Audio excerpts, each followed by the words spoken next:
મળતી વિગતો અનુસાર 12:30 વાગ્યે સાબરકાંઠામાં વન વિભાગની ઘોર બેદરકારી એક જ મહિનામાં 2 દીપડાના મોત.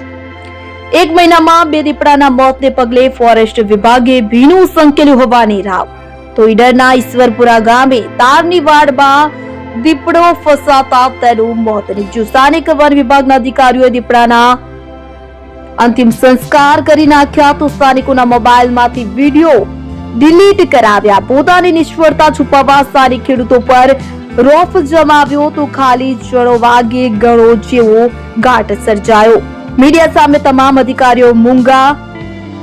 તો આપણે જણાવી દઈએ કે વન વિભાગના સ્થાનિક કર્મચારીઓ ઉચ્ચ અધિકારીઓને ગેરમાર્ગે દોરે છે. સ્થાનિય લોકો સહિત વન્ય પ્રેમીઓમાં ભારે રોષ જોવા મળી રહ્યો છે.